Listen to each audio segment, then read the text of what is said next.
Mas eu gostaria de ouvir, inclusive, da Carol, até pela visão jurídica, né, que você tem, Carol, porque é um contraste com toda essa situação que o Bolsonaro passou, né?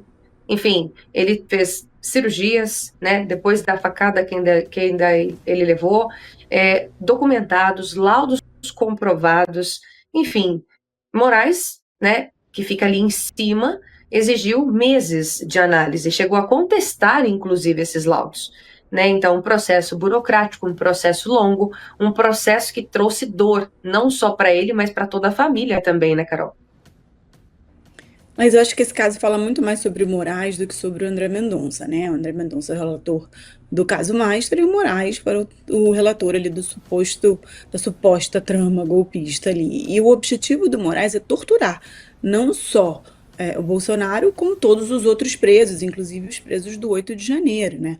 A gente acompanhou aí vários pedidos, né? Também por questões de saúde, de prisão domiciliar e todos negados. A gente acompanhou a Débora do Batom, que é mãe de 2 filhos menores, que ficou presa durante tanto tempo, né? Mesmo a lei garantindo que ela pudesse ficar presa em domiciliar, assim, essas crianças ficaram sem a mãe por anos, assim, é um absurdo completo. Então esse é o padrão do Moraes, que vem torturando todos eles. Torturou também o Daniel Silveira. Daniel Silveira quase perdeu a perna, né? Ele teve um problema no joelho ali, precisou de fisioterapia, e o Moraes joga nas 11, né? Ele é o juiz, ele é o Ministério Público, ele é o PGR, ele é inclusive o fisioterapeuta e o médico. Ele vê o laudo e decide se aquilo ali tá ou não precisando de fisioterapia, de um acompanhamento que precisava ser feito fora da prisão, como era o caso do Daniel Silveira. Agora, nesse caso do relator do Banco Master, do ministro André Mendonça, o que ele está fazendo é o correto. Então, de novo, isso fala muito mais sobre o Moraes e não sobre o Mendonça. O Vorcaro não é um preso que a gente pode se dar o luxo de perder. O Vorcaro tá todo mundo esperando essa delação, que é bombástica, que vai derrubar tanto ali lideranças do executivo, quanto do judiciário, quanto do legislativo, né? Tem esse poder. Eu não acredito que essa delação vá vir completa, por mais que seja uma delação inédita ali de PGR junto com a Polícia Federal, exatamente para que a PGR não blinde os ministros do Supremo ou, né, os poderosos favoritos ali. Dividiu-se isso ali entre duas instituições para garantir que essa delação seja completa. Eu não acho que vai ser completa, mas assim, a gente não pode correr o risco de perder o Vorcaro como perdemos o Sicário, né? Que agora veio esse laudo de que ele se suicidou. Ele não se suicidou, ele foi suicidado, né? Igual o Herzog ali, que na ditadura, aquela foto clássica que estava ali enforcado de uma altura que era só ele ficar de pé. É a mesma coisa a questão com o Vorcaro agora.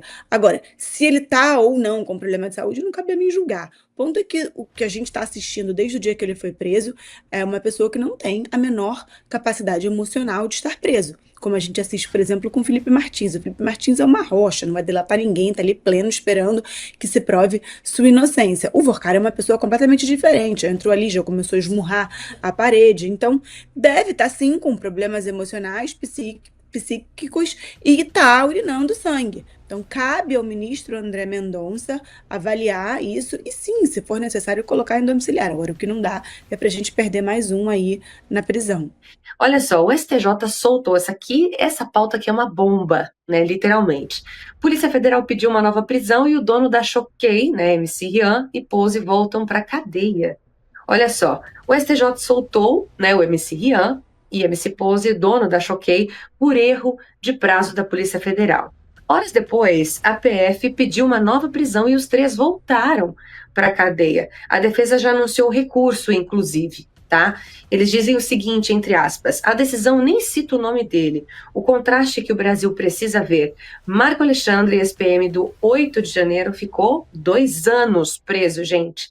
A gente precisa lembrar desses dados. Sem denúncia formal ainda, tá? Não viu a filha caçula nascer, não teve essa possibilidade, não teve direito nenhum de estar perto da família.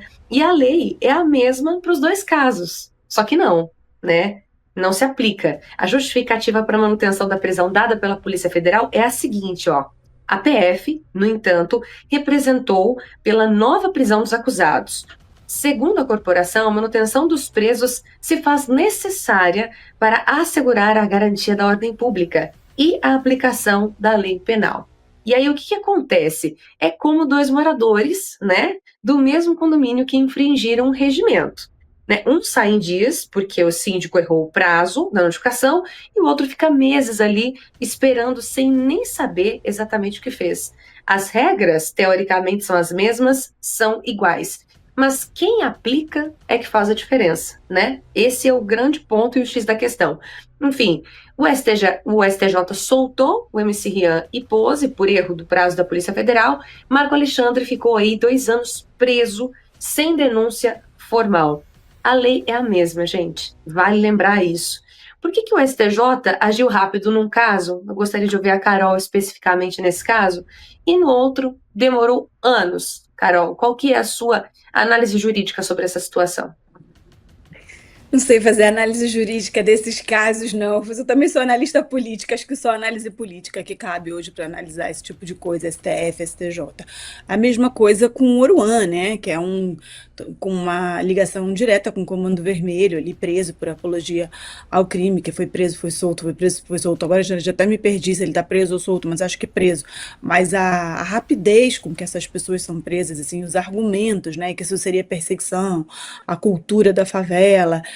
Na verdade, a gente sabe que todos esses MCs são diretamente ligados, né, ao tráfico de drogas e a todo tipo de contravenção, né, que hoje em dia PCC e Comando Vermelho, né, a fonte principal de renda nem é mais só tráfico de drogas, então eles são ligados a absolutamente todo tipo de crime que a gente vive hoje no Brasil, mas o STJ e o STF, inclusive, correm para soltar todos eles, mas com a minha fala anterior, quando são os presos de 8 de janeiro, eles ainda estão lá, né, não vai ter anistia, porque o Congresso também é omisso em relação a tudo isso, enquanto isso tem Clesão, que morreu na cadeia, enquanto isso tem milhões de pessoas precisando de assistência médica, que já deveriam estar em domiciliar e vão continuar ali. Esse é o duplo padrão moral que a gente vive no Brasil, assim, o que a gente pede é só que os ministros, né, tanto do STF quanto do STJ, apliquem a lei e não fiquem dando habeas corpus, né, à torta e à direito, que a gente sabe muito bem como é que funciona o acesso hoje em dia a tribunais superiores, né, inclusive essa aberração jurídica criada recentemente, que são os escritórios especializados em cortes superiores. Eu não consigo processar o que significa isso, até onde eu entendo. O Código de Processo Civil, o Código de Processo Penal é o mesmo, para desde a primeira instância até a última. Então, se você sabe advogar na primeira instância, você sabe advogar na última. Então, não entendo esse orgulho que alguns escritórios têm, que colocam no site deles, né, especializados em tribunais superiores. O nome disso é lobby, né, o nome disso é vender acesso aos ministros, e deveria ter sido criminalizado há muito tempo, né? Infelizmente é legal, mas é completamente imoral. Então, esse caso aí de todos esses MCs é mais uma dessa pérola, nessa jabuticaba brasileira que a gente criou. É verdade. Agora, Rubinho, também queria te ouvir em relação a essa pauta, porque olha só, o MC Rian saiu por erro processual. Marco Alexandre só saiu depois que um vídeo de desespero viralizou, na verdade. Qual das duas situações você acha que representa um sistema aí teoricamente funcionando? E qual que representa o sistema sendo usado literalmente? Porque essa observação que a Carol trouxe, né, em relação ao sistema jurídico, né, do nosso país, essa insegurança jurídica que nós estamos vivendo realmente é preocupante, né? Na verdade, eu vejo as duas imagens e os dois casos como o retrato de um sistema falido. Um judiciário que não representa as leis, que não representa o equilíbrio, que não consegue aplicar as leis e que naturalmente não goza do respeito da população. O MC Rian, o Poço do Rodo, enfim, essa gente ter sido solta hoje, mesmo que por minutos, por horas, é uma afronta a todo o ordenamento jurídico brasileiro. A gente está falando de um caso onde foi lavado 3% do PIB brasileiro, no geral do que apontado. No caso do Rian, 1,6 bilhão de reais teria sido lavado. Naturalmente chama a atenção, porque as quantias vultosas que ele sempre ostentou demonstram uma completa incompatibilidade, mesmo com o eventual sucesso na qualidade de MC ou qualquer outra coisa. É evidente que havia ilegalidade naquilo. E é evidente que o judiciário brasileiro não funciona com equilíbrio, não funciona com a aplicação plena da lei, com o respeito às leis. A impressão que a gente tem é que a justiça funciona sob encomenda, é quase como uma alfaiataria do judiciário, onde a peça literalmente é preparada de acordo com as medidas e a capacidade do cliente. É triste nós vemos esse tipo de situação acontecendo no Brasil. O lado positivo, se é que podemos dizer que existe um, é que o Rian foi solto para ser preso novamente poucas horas depois, e a alegria dele durou pouco.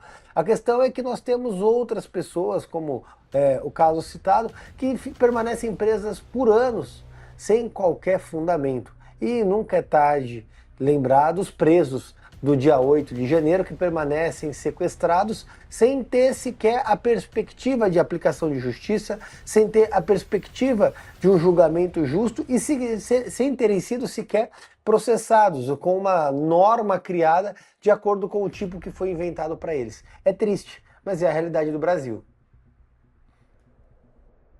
É triste, mas é a realidade do Brasil, bem realmente amarrado por você, Rubinho. Agora, infelizmente, a gente é obrigada a ler essas notícias, né?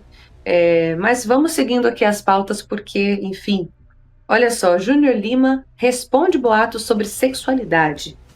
Em resumo, só para vocês entenderem, o Júnior Lima revelou no podcast que os boatos sobre a sua sexualidade sempre acompanharam a sua carreira desde a adolescência. Isso é um fato, né? A gente já viu muitas respostas ácidas dele, inclusive nas redes sociais, em algumas entrevistas e tudo mais. E ele resolveu responder, né, em uma declaração que gerou um debate meio tenso aí nas redes, que foi o seguinte, entre aspas, ele disse: "Eu prefiro ser confundido com gay, que tenho zero preconceito, do que com um machão agro alfa, né? Que para mim é mais zoado." Essa foi a fala do Júnior mesmo. De um lado, há quem viu como liberdade de expressão, e do outro, ao ridicularizar o estilo de vida de milhões de brasileiros, Júnior Lima prega intolerância com hipocrisia, será? A gente tem até um inset, eu acredito, aqui na produção, que daria para a gente colocar, para vocês entenderem melhor essa fala dele. A partir do momento em que eu me casei, assim, isso foi diminuindo cada vez mais, tendo cada vez menos importância, porque, fala aí, ninguém, sabe, vai mudar o que na minha vida? Enfim, e hoje em dia muda zero, né? Aliás, eu acho até bom, assim, eu prefiro ser confundido com gay, por exemplo, que eu tenho zero preconceito, do que com um machão agro, alfa, que pra mim eu acho mais zoado, sabe assim, eu tenho mais preconceito com isso do que, então, sei lá. Me chama de gay, mas não me chama de cafona. Engraçado, né? Porque assim, a mesma pessoa que prega tolerância acha aceitável zoar um outro estilo de vida de milhões de brasileiros. Será que isso faz sentido?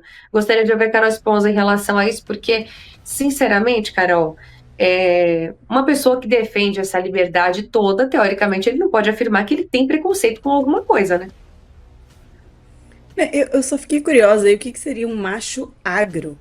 Porque eles conseguiram meter um preconceito contra o agro no meio de uma fala que não tinha nada a ver com isso, assim. Então, eu nunca tinha ouvido essa expressão, não sei se isso é mais uma narrativa da esquerda para desconstruir aí, para tentar destruir quem produz, né, a grande força econômica do nosso país, que é o agronegócio, assim. Será que todo homem que é ligado ao agronegócio agora vai ter deve ser o estereótipo de ser mais conservador, religioso, né, que é o que a gente está precisando hoje dos homens, né? O ponto é que, assim, essa fala do Júnior Lima, depois, eu tenho um pouco de preguiça de assistir essas fofocas de artista, que me falou o quê, mas eu confesso que eu parei para ver hoje, durante o dia, eu tinha parado para ver os comentários em relação a todos esses vídeos que foram postados ali no Twitter, assim, de uma parcela considerável ali de homens, que eu não entendo se são gays ou se não são gays, ou se só são desconstruídos, ou se só são fragilizados, em solidariedade aí com o Júnior. O ponto é que a gente criou uma geração de homens fracos, né? Tá aí o que o feminismo fez, criou uma geração de mulheres empoderadas, né? Com alto nível, índice de depressão e de burnout, que são mulheres que simplesmente não estão dando conta de fazer tudo isso, de ser o chefe de família, porque, né, a sociedade exigiu que as mulheres poderiam ser o que elas quisessem. Ao mesmo tempo, a gente assistiu essa semana a Soraya Tronic fazendo um vídeo, uma postagem criticando um vídeo do Frei Gilson, né, que ele fala do quanto é importante que a mulher seja parceira do homem, né, de quanto é complementar o homem e a mulher, é uma interpretação bíblica. Ele é um frei, um padre, ele tem mais é que interpretar a Bíblia. E a Soraya, então, sempre essa carteirada, a Tabata Amaral já tinha dado essa carteirada também quando criticou o Frei Gilson no final do ano passado, quando ele estava bombando ali, rezando o terço às 4 da manhã.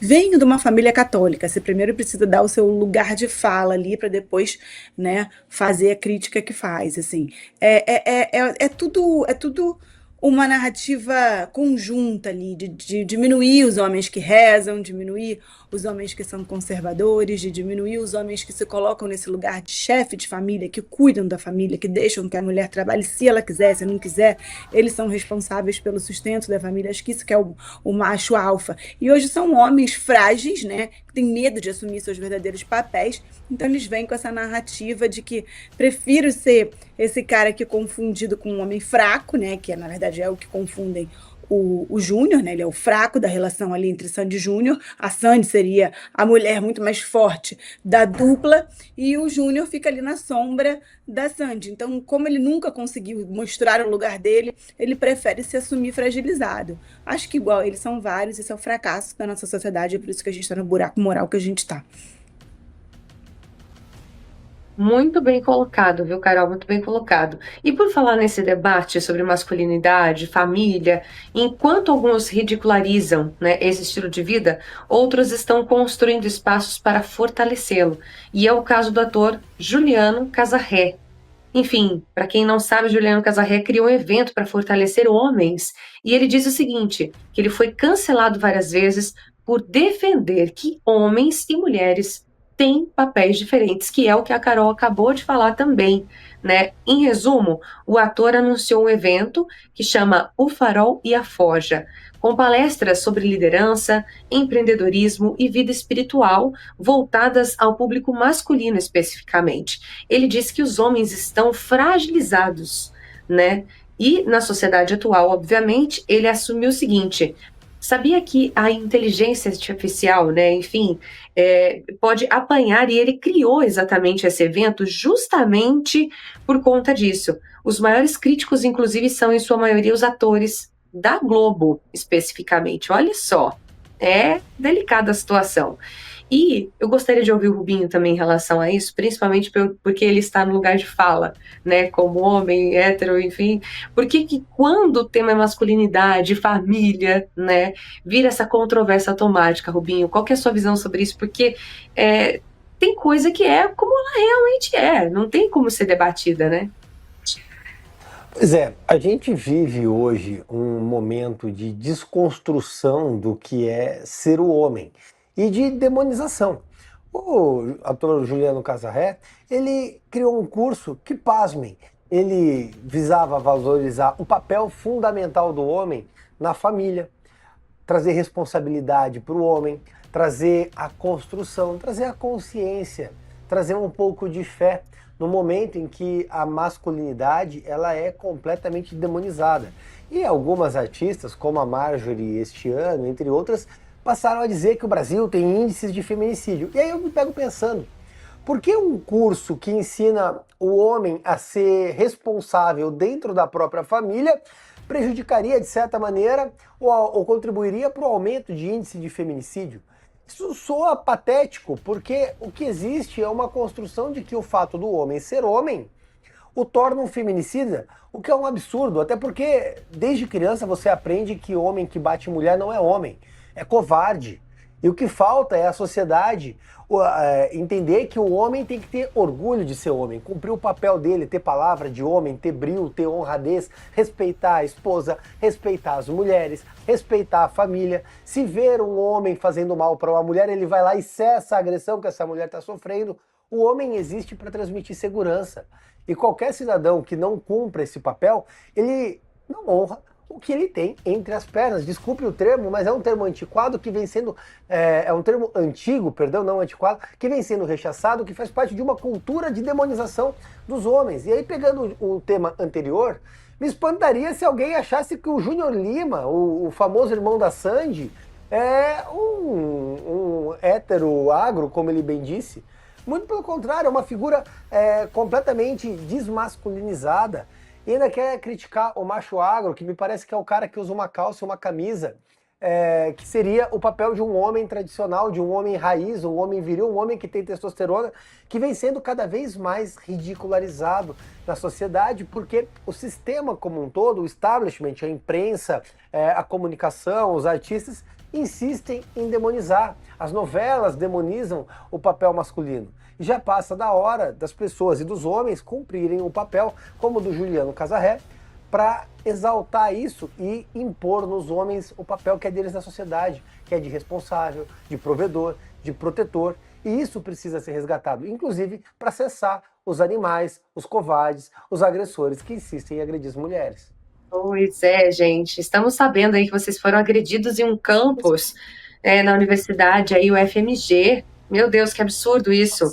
Vocês, como pré-candidatos, Marília Amaral e Douglas Garcia, foram a uma universidade pública fazer uma ação simples, pagar R$ 500 a quem argumentasse que Lula, é melhor que Bolsonaro. Enfim, um grupo de estudantes se formou e o debate virou uma agressão física, o que não é uma novidade vindo da parte da esquerda, Douglas levou um ferimento no rosto, Marília também foi agredida por equipamentos que foram furtados, enfim, tudo foi filmado, foi registrado. A universidade é pública, inclusive, paga pelo contribuinte, paga por você aí de casa que está assistindo, enfim, Bradocker, mas aparentemente não é para todo mundo, não é mesmo? Inclusive, a gente tem até um vídeo, que eu gostaria de trazer aqui antes de chamar a análise da nossa bancada. Você está estudando agora? Eu não posso um intervalo. Pode. Eu não estou dizendo que você não pode. É que você está me questionando uma coisa que você não está fazendo. Recua, fascista, recua! Recua, fascista, recua! Qual foi o nome da pessoa? O nome? Vai embora, vai embora! Não vou embora. Eu não vou embora. Vai embora! Eu não vou embora. Que isso? Por que eu tenho que ir embora? Por que eu tenho que ir embora? Eu não vou embora. Vocês vão embora, Sai, velho. não vou! Bora. Por trás. Bolsonaro! Bolsonaro! Tá agredindo.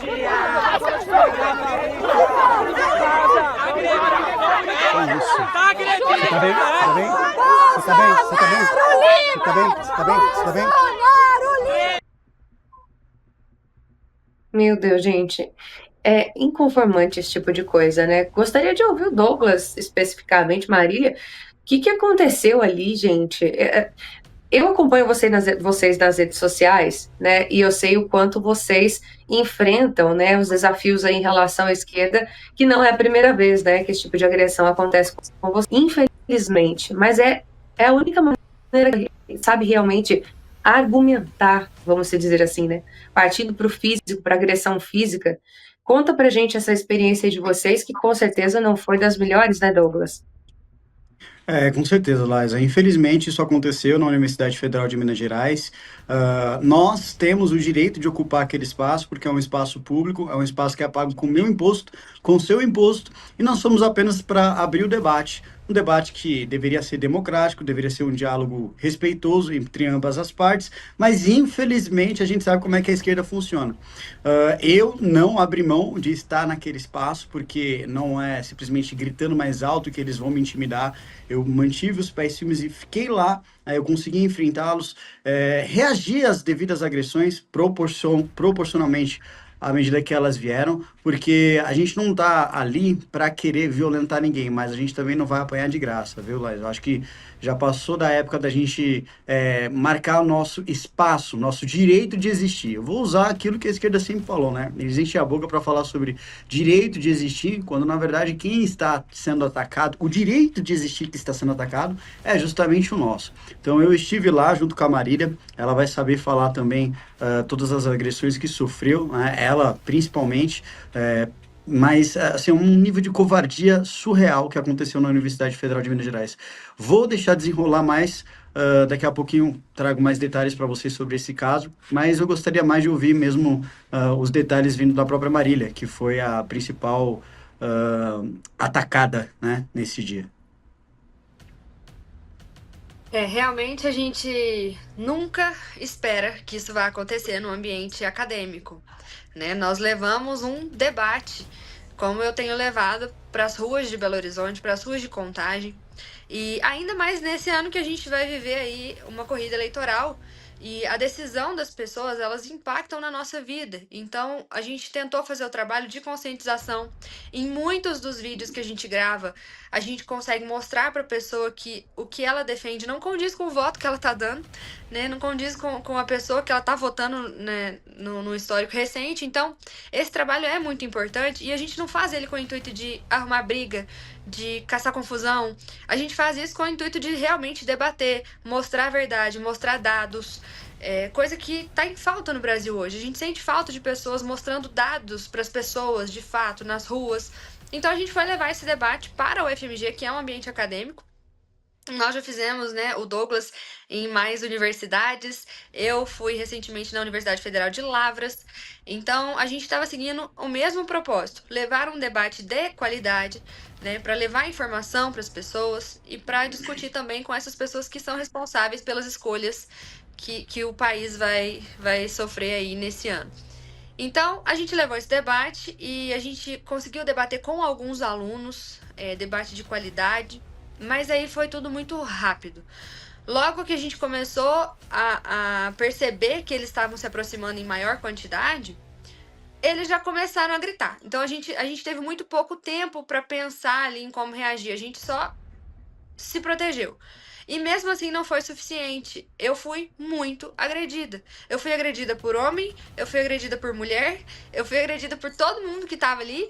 E eu não entendi o motivo dessa agressão gratuita, porque a gente realmente não usou tom nenhum de violência. Nós estávamos num debate até muito qualificado, inclusive, e eles chegaram gritando "recua fascista" e partiram para cima.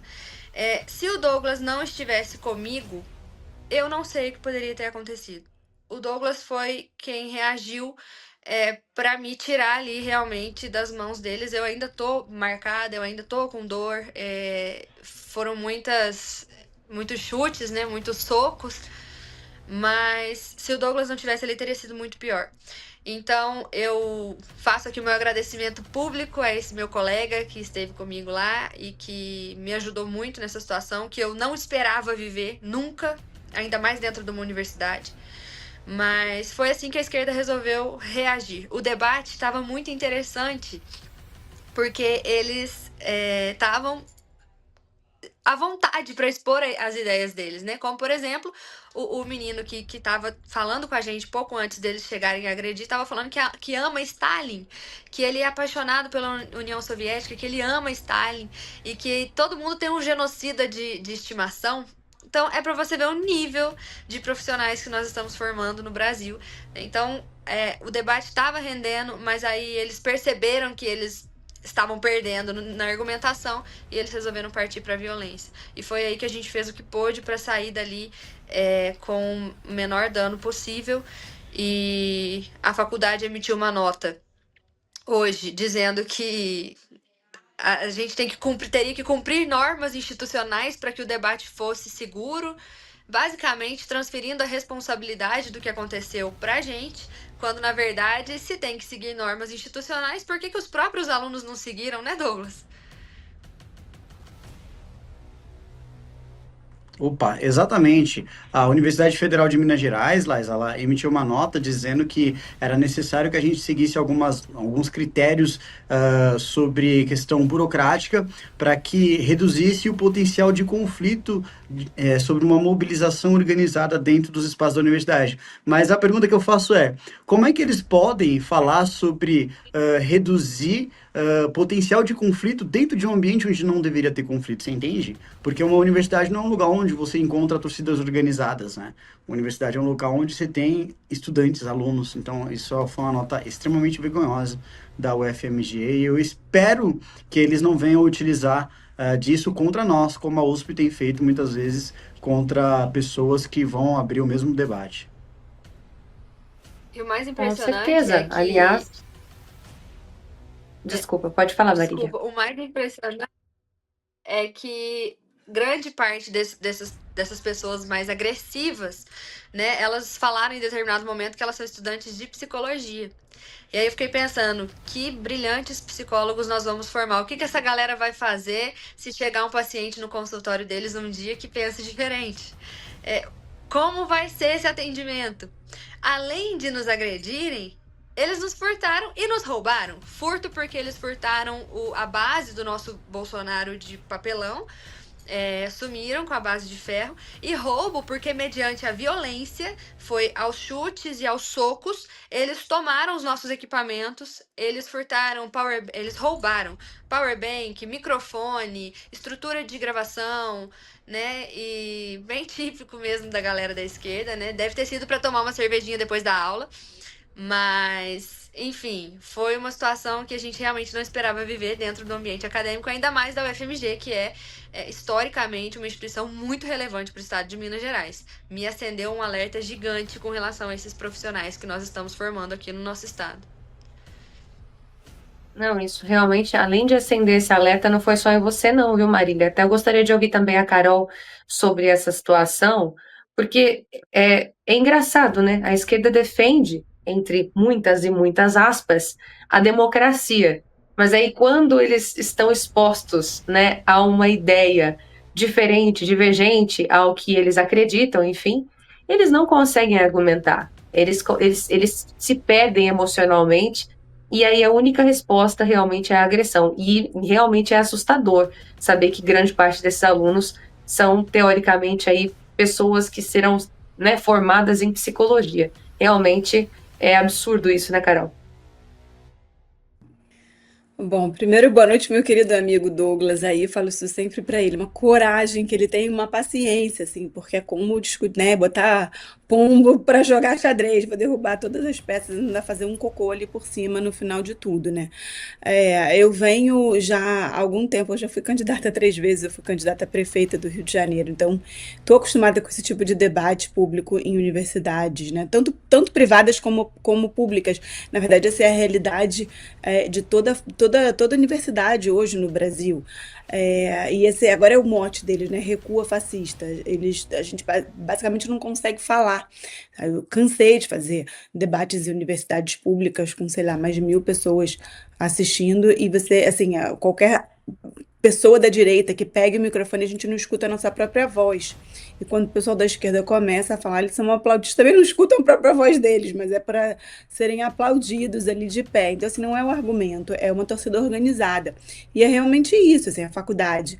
Algumas faculdades que eu tive aqui no Rio de Janeiro, assim, sujas, pichadas, você se sente entrando, assim, numa área perigosa, assim, enquanto que é uma faculdade pública, eles não conseguem sequer manter o equipamento que eles têm pagos, né, pago com o nosso dinheiro, assim, são porcos, a verdade é essa, assim, as faculdades públicas hoje em dia são, não sei como é que o aluno senta ali para frequentar a aula naquele chiqueiro, é isso que tá virando, principalmente as faculdades de humanas, as de exatas são um pouquinho melhores, assim, e eu vou também por amor ao debate, mas eu deixo para ir nessa época de campanha, porque é realmente difícil você tentar debater com esse tipo de gente, assim, eu acho que é muito sério, assim, o que a gente vive hoje no país, essa crise do ensino superior, e é muito conexa essa pauta agora com a pauta que a gente estava discutindo anteriormente, né, de homens fracos aí do evento que o Casa Ré vai fazer, que é simplesmente para botar homens para rezarem e para assumirem as próprias responsabilidades, assumirem a responsabilidade com as próprias vidas.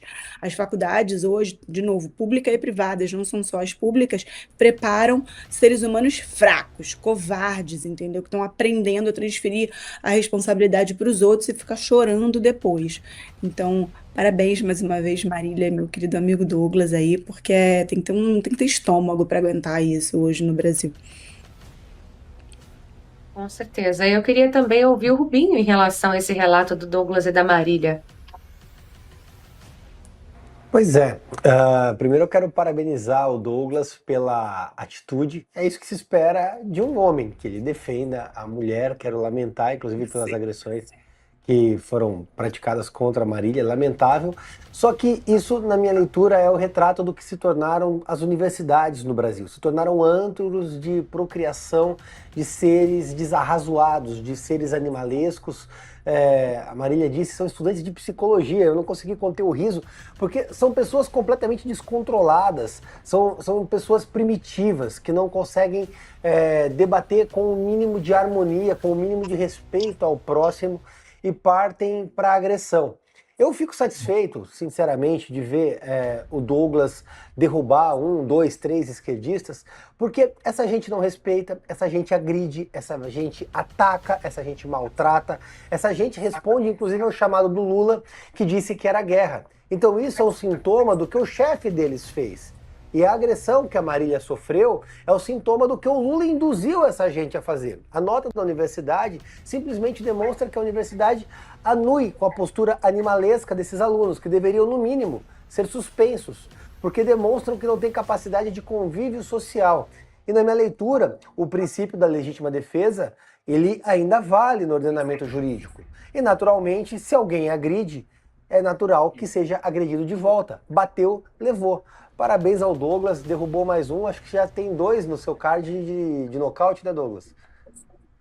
São 2, inclusive eu quero agradecer, Laís, se me permite, ao Rubinho, porque assim, ele me fez entender que a questão da legítima defesa, ela deve ser defendida pela direita no amplo sentido, porque não faz sentido nenhum a gente defender poste de arma de fogo para poder se proteger contra os bandidos, e quando a gente está simplesmente existindo dentro de um espaço público, ser agredido, olhar para a cara do cara e falar, tudo me bate mais, fiquei feliz. Não, a gente tem que reagir, tem que se defender, né? E é justamente isso que eu fiz por toque do Rubinho. O Rubinho, ele sempre acompanha também meu trabalho, sempre me dá uma força, então ele falou, você tem que usar o direito à legítima defesa, é importante, então acorda para a vida e faça isso, porque se tem uma coisa que a gente não pode abrir mão, é do nosso direito de existência e também de resistir ao que a esquerda tanto tenta tirar de nós, que é o nosso direito de liberdade de expressão, né? Eu acho que acima de qualquer outra coisa a gente tem que defender isso daí. Então, muito obrigado também ao vereador Rubinho Nunes por essa força.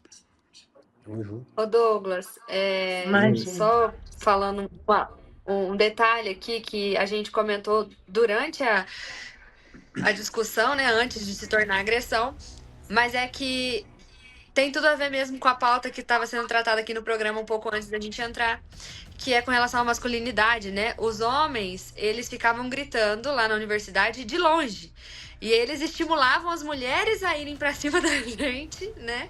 E aí a gente até comentou na hora, falou assim, mas que esquisito, a gente só escuta a voz de homem de longe gritando.